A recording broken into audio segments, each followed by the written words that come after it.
Bonjour mesdames et messieurs et bienvenue dans ce flash d'information. La rentrée scolaire 2013-2014 est effective ce lundi. Écoliers et élèves très tôt ce matin se sont rendus dans les établissements scolaires pour suivre les premiers cours. Un constat complet sera fait dans le journal de 13 h. Après des visites qui l'ont conduit au Nigeria et au Togo, le président Alassane Ouattara est depuis hier à Abidjan. Il a été accueilli à sa descente d'avion par le Premier ministre Daniel Kablan-Duncan et plusieurs membres du gouvernement. Au cours de son séjour au Togo, le chef de l'État a eu des échanges avec son homologue Faure Gnassingbé. Avant cette étape, le président Ouattara était au Nigeria où il a été élevé au grade de docteur honoris causa par l'Académie de défense de Kaduna où il est allé parrainer la sortie de promotion du 60e cours des officiers.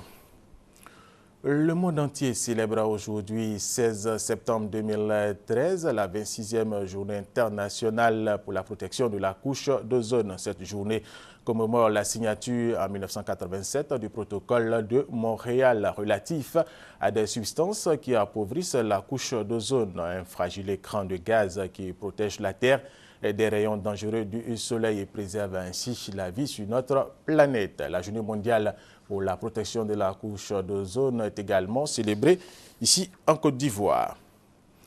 Après 10 années d'interruption, le Forum Investi en Côte d'Ivoire reprend. C'est la 4e édition. Elle sera officiellement lancée ce lundi. C'est la plus grande rencontre des entreprises ivoiriennes, africaines et même internationales ici en Côte d'Ivoire. Ce forum aura lieu du 29 au 31 janvier 2014. Un rendez-vous qui va permettre de présenter les atouts économiques du pays et obtenir les capitaux nécessaires à la réalisation de grands projets pour le développement de la Côte d'Ivoire.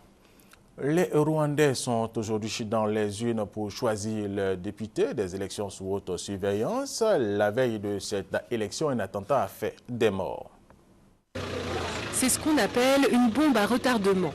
Samedi, au lendemain d'une explosion qui a fait un mort et 14 blessés à Kigali, une deuxième grenade restée sur ce toit du marché de Kikuro a à son tour explosé.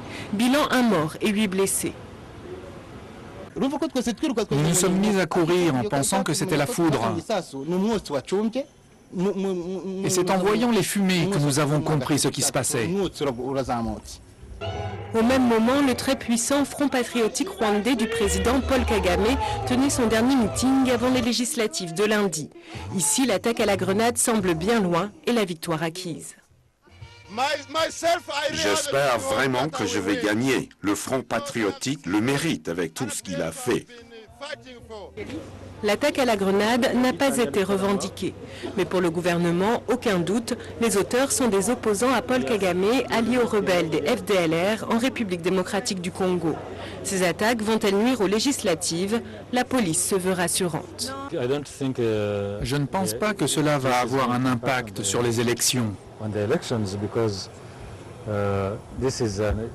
incident s'est produit et la police est sur l'affaire. Tout est sous contrôle. Rien n'est moins sûr. Les attaques similaires de mars et de juillet dernier n'ont jamais été élucidées.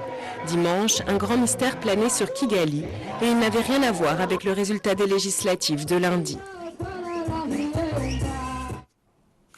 Par rapport à la crise syrienne, il faut savoir que les enquêteurs de l'ONU vont remettre ce lundi leur rapport au Conseil de sécurité des Nations Unies. En sport, le rideau s'est refermé hier dimanche à Nice en France sur la 7e édition des Jeux de la francophonie. La Côte d'Ivoire a été classée 9e. Elle a obtenu 6 médailles, 4 en or et 2 en bronze. Ces Jeux, selon les organisateurs, ont été un succès. Rappelons pour terminer que les 8e Jeux de la francophonie seront organisés ici à Abidjan. Et puis, cette information pour terminer, le tirage au sort pour le dernier tour éliminatoire Zone Afrique pour le mondial au Brésil a lieu en ce moment même au Caire, en Égypte, au siège de la CAF. Les éléphants footballeurs connaîtront à l'issue de ce tirage leurs adversaires. Fin de ce flash, merci de l'avoir suivi. Je vous retrouve à 13 h.